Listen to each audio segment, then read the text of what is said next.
o único autor bíblico que não é judeu. Usou o grego, o gentio Lucas, para complementar aquilo que faltava. E faltava na Bíblia uma visão gentílica, porque Lucas é o único que usa no Evangelho as histórias das mulheres.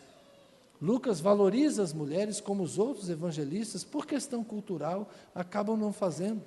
Lucas conta não só a história de Maria, mas Lucas realça a participação, por exemplo, no capítulo 8, das mulheres ricas que sustentavam o ministério de Jesus.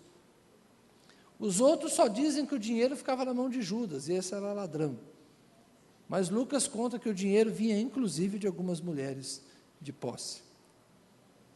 Coisa boa, né? As mulheres podem dar oferta para Jesus, que ele não fica triste.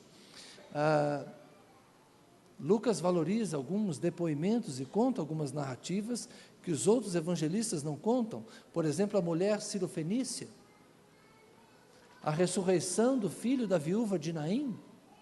Algumas histórias são exclusivas de Lucas, mostrando o cuidado de Jesus com as mulheres e o valor que as mulheres tiveram no ministério de Jesus.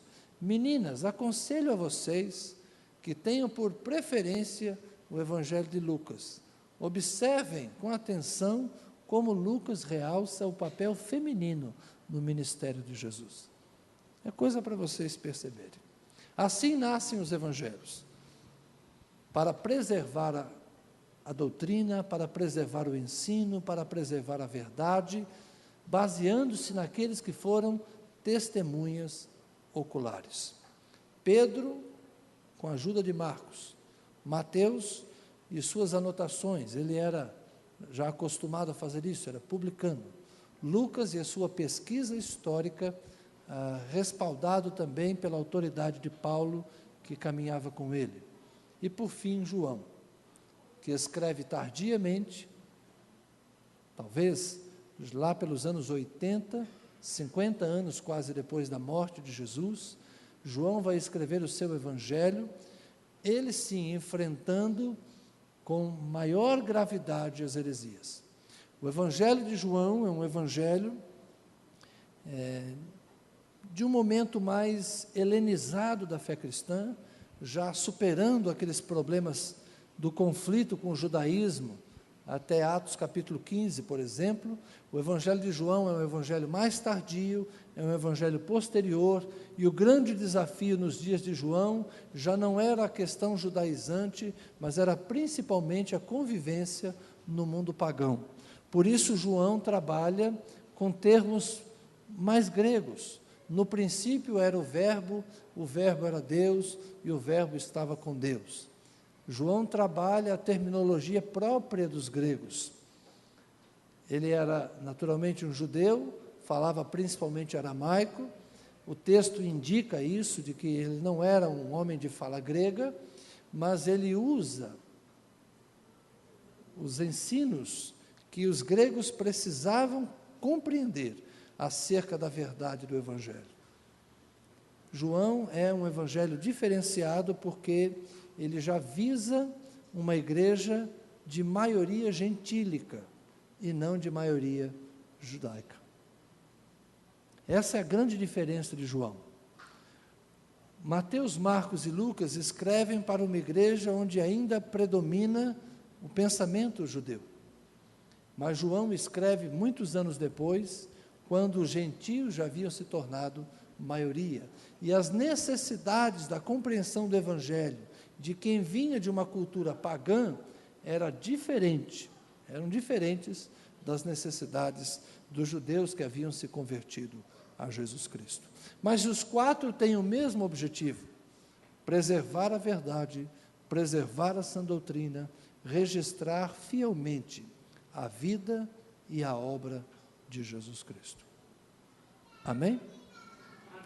Deu para entender o que é Evangelho agora?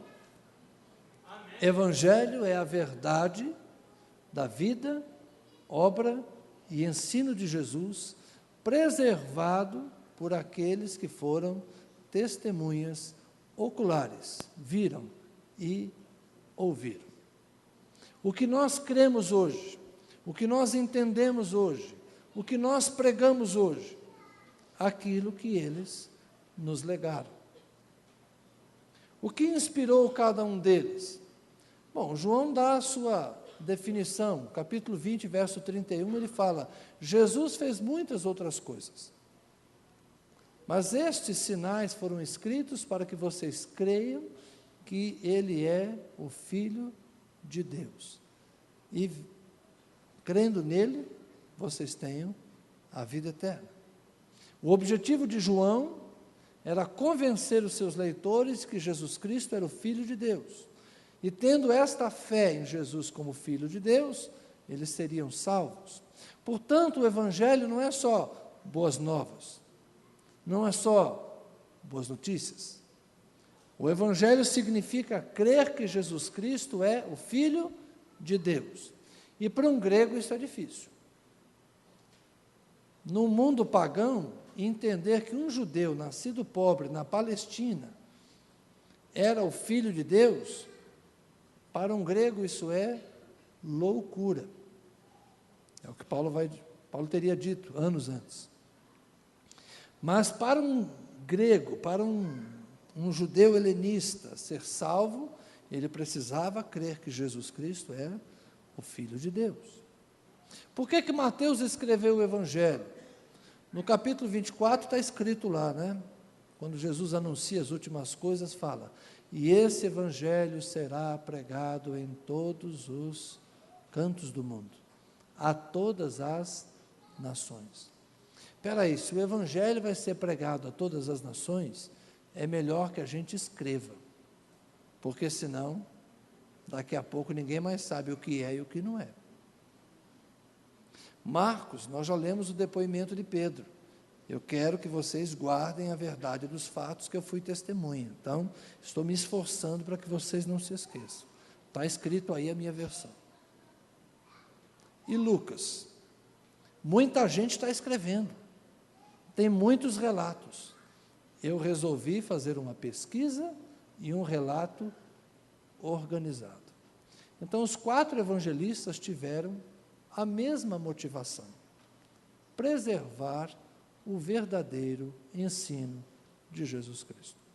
E aí eu quero perguntar aos meus amigos pastores: por que será que de cada 10 mensagens que a gente ouve hoje, 7 são no Velho Testamento? Por que será que tanta criança conhece a historinha de Davi e Golias? Conhece a historinha de Sansão?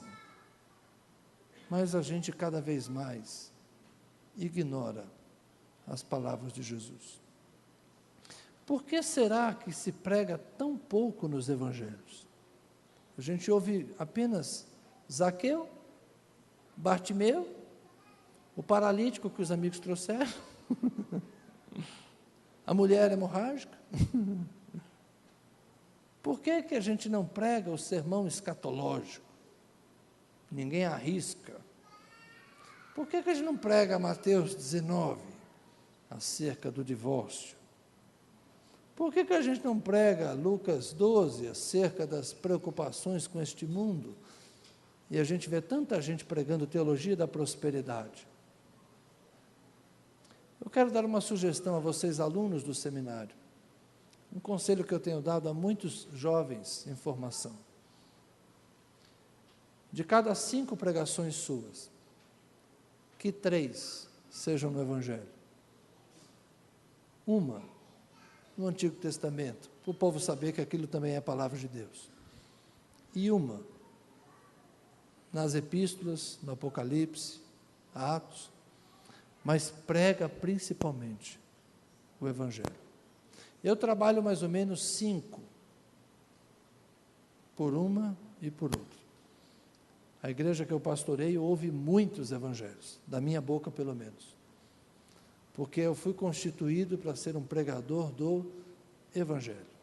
Ah, mas Paulo escreveu acerca do Evangelho, está certo. E as escrituras dos profetas da lei testificam acerca de Jesus, está certo? Mas qual é a revelação maior? O Verbo se fez carne e habitou entre nós, e vimos a sua glória, glória do unigênito do Pai. Não há glória maior do que a pessoa de Jesus Cristo.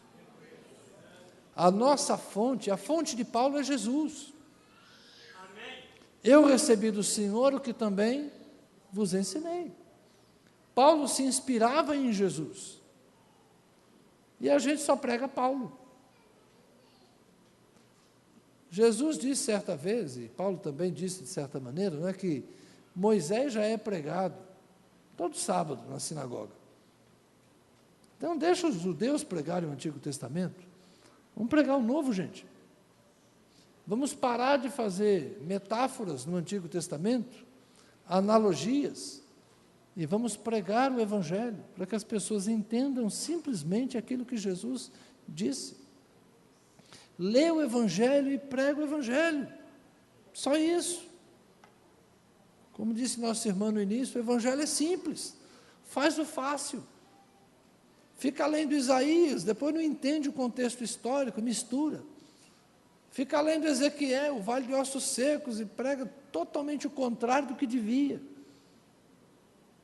O pregador lê lá o vale de ossos secos e fica chamando a igreja de osso seco. Uma vez um pregador fez isso, coitado, na frente da minha mãe. Minha mãe não perde viagem não, gente. Eu sei a mãe que tem. Ela chamou ele depois do culto e falou: vem aqui, meu filho. Você fez teologia, tudo, mas o que o texto está dizendo aqui não é que a igreja é vale de osso seco, não. O que o texto está dizendo é que Israel era um vale de ossos secos, mas que o Espírito ia soprar, ia dar vida àqueles ossos. Então, em vez de você ficar acusando os irmãos de ser osso seco, por que você não profetiza o Espírito para chegar aqui e dar vida à igreja? Faz o contrário, meu filho. Não anuncia desgraça, não. Anuncia vida no Espírito. Vocês acham que é fácil pregar na frente da minha mãe? Acho que por isso que eu aprendi. Por isso que eu aprendi. Graças a Deus, agora ela é a ovelha do meu irmão. Ela está em São Paulo. Mas o fulano prega lá Ezequiel e torce o texto. Prega o Gênesis e fica inventando história. Quanto curso de casal fica destrinchando Gênesis 1? Irmão, ninguém sabe como era o Éden. Adão e Eva saíram de lá rapidinho. Nenhum filho dele viu aquele jardim. Vocês querem adivinhar o Éden? Esquece esse negócio. Se Adão voava, se não voava, se era inteligente, se não era. Tanta bobagem que eu já ouvi. Para de pregar o que não se sabe, o que não se pode, o que não se entende. Prega o Evangelho, irmão. As pessoas precisam ser salvas, e o que salva é compreender que Jesus Cristo é o Filho de Deus, que Jesus Cristo morreu na cruz pelos nossos pecados, e que Jesus Cristo ressuscitou ao terceiro dia, e assim que Ele ressuscitou, Ele prometeu aos discípulos enviar o Espírito Santo, e Ele enviou o Espírito Santo, e também prometeu que voltaria para nos buscar, para que onde Ele estiver, nós também estejamos com Ele. O Evangelho é isso. O Evangelho é que Deus se fez carne, Emanuel, habitou entre nós, viveu em justiça e santidade, não cometeu pecado, não houve dolo nenhum em sua boca. Ele venceu o diabo, Ele venceu a morte, Ele venceu o Hades, Ele é o poder de Deus para a nossa ressurreição. É Jesus a quem nós devemos pregar. Por isso que Paulo escreveu aos Coríntios dizendo: quando eu estive entre vós, não quis saber de outra coisa a não ser Jesus Cristo e este crucificado. E as minhas palavras não consistiram em palavras de sabedoria ou de conhecimento, mas em manifestação de espírito e de poder, para que a vossa fé se apoiasse em quê? Se apoiasse na verdade, no poder, na graça, no Espírito de Deus. Então, meus irmãos e minhas irmãs, o Evangelho, eu pensei que estava aqui o projetor, o Evangelho é o poder de Deus para a salvação. Amém. Preguemos o Evangelho. O Evangelho pode transformar pessoas. Preguemos o Evangelho. O Evangelho é suficiente. Amanhã e depois de amanhã, vamos falar sobre particularidades, pontos do Evangelho, que são necessários e são atualíssimos para hoje. O Evangelho foi escrito há 2000 anos, quase isso, mas ele ainda é a mensagem mais necessária para qualquer pessoa. E o que eu quero amanhã fazer com vocês, e depois de amanhã, é abrirmos o Evangelho e percebermos textos que precisam ser compartilhados, ensinados, falados, para que as pessoas, de fato, sejam salvas. Amém? Amém. Bom, vamos às perguntas. Eu fui orientado para terminar às 9h30, não é? Porque falaram que vocês ficam cansados. Eu estou achando que se eu falasse mais meia hora, não ia ter muita gente reclamando, não. Mas eu estou cansado hoje também. Vamos lá, temos perguntas? Vamos ver como é que elas chegam até nós aqui. Mas enquanto você pensa nas perguntas, vamos fazer uma oração? Senhor, eu quero te agradecer e te louvar, porque de alguma maneira surpreendente o teu Espírito nos abençoou e nos permitiu passear pela Escritura com alegria, Senhor. É a alegria que sinto em meu coração. Sinto alegria de ver gente faminta e sedenta do Evangelho. Sinto alegria em ver gente interessada por conhecer a Jesus. Sinto alegria, Senhor, em ver nos rostos dos meus irmãos o desejo que eles têm de conhecer-te melhor, de servir-te melhor, de viver uma vida mais piedosa e santa. Sim, Senhor, está entre nós o Espírito da graça que nos conduz cada vez mais de fé em fé, de glória em glória, para que nos tornemos mais assemelhados a Jesus Cristo, teu Filho. Obrigado, Senhor, porque aqui está hoje a tua igreja. Muitas denominações, muitos ministérios, mas é uma só igreja, porque há um só Senhor, há um só Salvador. Um único morreu na cruz para a redenção de todos aqueles que nele creem. Nós todos estamos aqui congregados por causa e em nome de Jesus Cristo. Muito obrigado, Senhor, porque essa é a nossa grande alegria esta noite. Amém. Graças a Deus. Vamos lá. Tem papelzinho aí escrito? Rapaz, não ficou nem dúvida hoje? Beleza, sim? Tem duas possibilidades. Ou ninguém se interessou pelo tema, ou ninguém gostou, ou ficou muito claro. Alguma pergunta? Não? Posso devolver o microfone para o Sebastião? Então, irmão Sebastião, se você tiver, pastor Wagner, se você tiver alguma outra pergunta, de alguma outra natureza, correlato aos evangelhos, que você gostaria que talvez eu expusesse, pode deixar, tá bom? Às vezes não tem a ver com o tema de hoje, mas é uma dúvida que você tem, e se eu puder ajudar, eu vou procurar fazer, tá bom? Mas, por favor, meu tema é os evangelhos. Não vão me perguntar o sexo dos anjos, porque isso eu também não sei. Aleluia. Graças e paz, irmãos. Muito bom, né? Simples como o Evangelho é. E o pastor Zé Carlos é mestre, é a área dele que ele domina. E é muito bom ouvi-lo, né? Que ele fala com naturalidade dessas grandes verdades do Evangelho. E eu falo que aluno de teologia, ele é curioso, né? Ele quer reinventar a roda. O pastor sabe disso, né? O aluno de teologia, lá na sala surgem aquelas perguntas mais diversas, né? Qual o sexo dos anjos? Como você... quem casou com não sei quem? Calma, gente, não queira descobrir aquilo que não está revelado. Vamos ficar só com o que está revelado. O que não está revelado, você provavelmente vai saber lá na eternidade, se interessar. Porque lá também talvez você nem vai ter tempo para isso. A glória vai ser tão grande que você não vai precisar. Então, muito cuidado. Mas a sala de teologia é isso mesmo, né? É como aquela máquina, antes, não sei ainda se tem, uma época da vida, a gente fabricava jeans. E o jeans que mais vendia já era o lavado. Hoje já é até o rasgado, né? Na época era o lavado. E aí a gente jogava o jeans numa máquina cheia de pedra. As pedras com os tijolinhos quadrados. Ia rodando, rodando, rodando, rodando. E o jeans ia desgastando, manchando, perdendo a cor e tal. Mas, em compensação, as pedras também iam ficando redondas, redondas, até ficar bem redondinha, rolando dentro daquela máquina.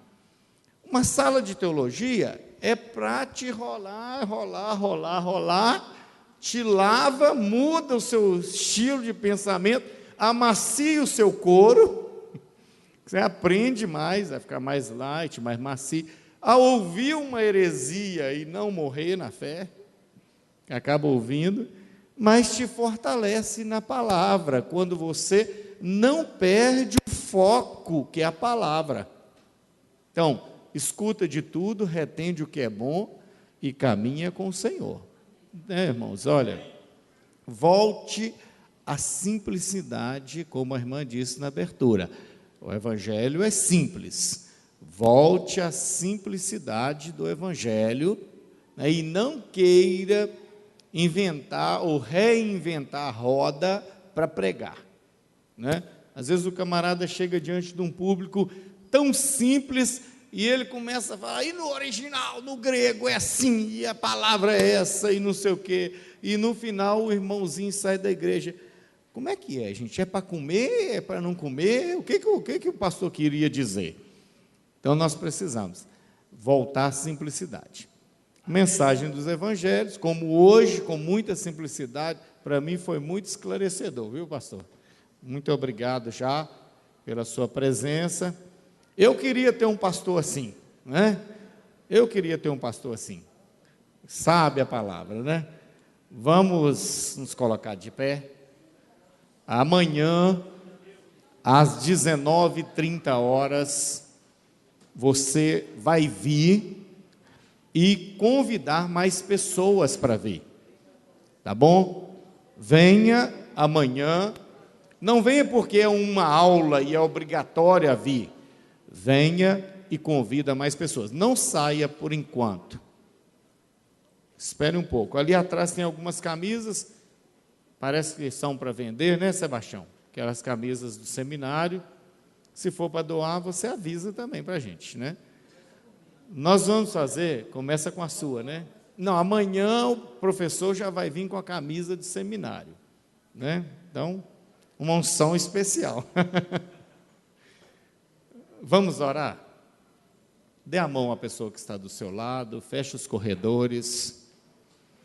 Eu quero orar por você, pela sua família, quero orar pelo seu crescimento espiritual, né, para que o Senhor, nessa noite, continue confirmando ao seu coração essa verdade do Evangelho, que o Evangelho venha brotar dentro de você, assim, trazendo cada vez mais necessidade de conhecer e se envolver com esse Cristo, sabe, que você queira cada vez mais ser discípulo, aprender, caminhar com esse Cristo, que você seja a diferença em Cristo.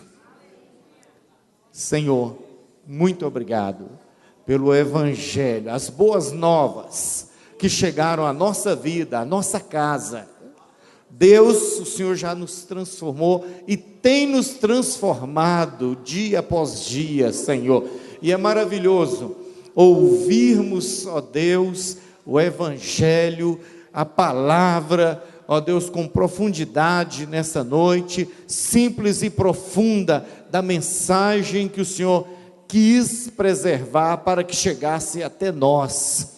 Nós, Deus, sentimos alimentados nessa noite e queremos pedir ao Senhor que a unção do Senhor, dessa palavra poderosa, entre pelos corações e cause transformações, ó Deus, mudanças no interior da alma, e que nós possamos nos curvar diante de Ti todos os dias, Senhor. Eu louvo ao Teu nome, eu peço a Tua bênção sobre cada família que aqui está representada, que a mão do Senhor forte esteja sobre eles, guardando-os, livrando-os, ó Deus, direcionando pelo bom caminho, Senhor, da tua mensagem, da tua palavra. Abençoe a vida do pastor Zé Carlos, os seus familiares ali, ó Deus, em nome do Senhor Jesus eu oro, agradecido por essa noite, e que o Senhor nos dê uma noite de paz, de descanso. Leva-nos em paz, debaixo da tua mão de poder e graça, ó Deus, abençoa-nos, e que amanhã possamos novamente ouvir mais uma porção dessa palavra abençoadora. É a nossa oração, em nome de Jesus, amém e amém. O Senhor te abençoe, te guarde, te dê a paz. Cumprimente pelo menos 5 pessoas, diga boa noite, vá na paz de Cristo, o Senhor abençoe a sua vida. Eu quero falar com Vinícius, por favor, e Elerson. Ô Vinícius, não desliga não o som, vem aqui, por favor.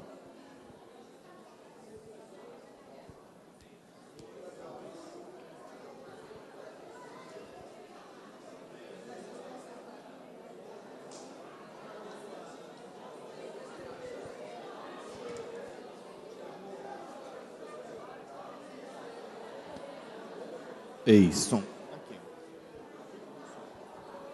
Tá ruim, não tem retorno, nós temos que chegar a um acordo. Entendeu? Para quem está falando aqui, está horrível. Olha, ei, som.